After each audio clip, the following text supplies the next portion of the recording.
नहमदुहु व नसल्ली अला रसूलिहिल करीम अम्मा बाद औज़ु बिल्लाहि मिनश शैतानिर रजीम मिन हम्ज़िहि व नफ़्ख़िहि व नफ़्सिहि।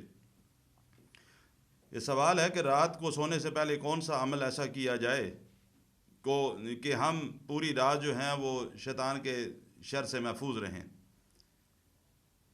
अल्लाह के रसूल सल्लल्लाहु अलैहि वसल्लम के तमाम तरीके या आप सल्लल्लाहु अलैहि वसल्लम की सुन्नत जो भी आपका मामूल हुआ करता था रात को पढ़कर सोने का, वो तमाम के तमाम अगर इंसान अपनी ज़िंदगी की आदत बना ले तो इंशाअल्लाह वो रात को शैतान के शर से महफूज रहेगा। यहाँ सिर्फ एक बात को अर्ज़ कर दूँगा। अब्दुल्लाह बिन मसूद रज़ी अल्लाह ताला अन्हु हदीस के रावी हैं। इमाम बुखारी, इमाम मुस्लिम और दूसरे आइमा अपनी किताबों में अल्लाह के नबी सल्लल्लाहु अलैहि वसल्लम का ये फरमान नकल करते हैं कि रसूलुल्लाह सल्लल्लाहु अलैहि वसल्लम ने फरमाया कि जिस शख्स ने रात को सोने से पहले सूरह बकरा की आखिरी 2 आयात पढ़ ली वो उसके लिए काफ़ी हो गई। अब काफ़ी होने से क्या मुराद है?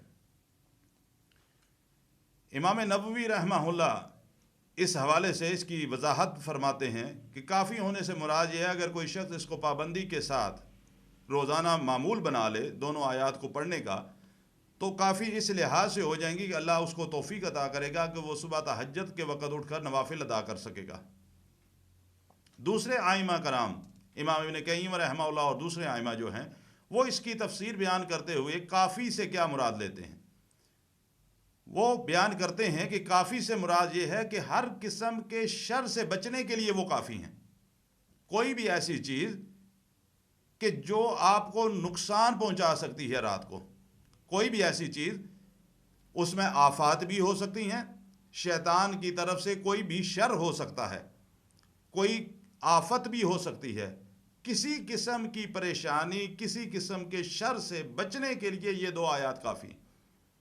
हमें इस चीज़ की कोशिश करनी चाहिए कि जहाँ हम रात को सोते हैं, सोते वक़्त अपना मामूल बनाएं कि हम अल्लाह के रसूल सल्लल्लाहु अलैहि वसल्लम के बताई हुई जो तरीक़े हैं, जो आप सल्लल्लाहु अलैहि वसल्लम सोने से पहले ख़ुद पढ़ा करते थे, हमें भी चाहिए कि हम 2, 4, 10 मिनट लगाकर वो पढ़ें, पढ़कर अपने जिस्म पर दम करें, दम करने के बाद सोएं।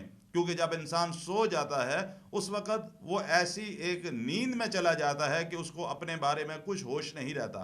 शैतान उसको कुछ भी नुकसान पहुंचा सकता है, कोई भी शर उसको नुकसान पहुंचा सकता है। हर किस्म का शर, चाहे वो जिन की तरफ से हो चाहे इंसान की तरफ से हो, हर किस्म के शर से बचने के लिए ये 2 आयात काफ़ी हैं।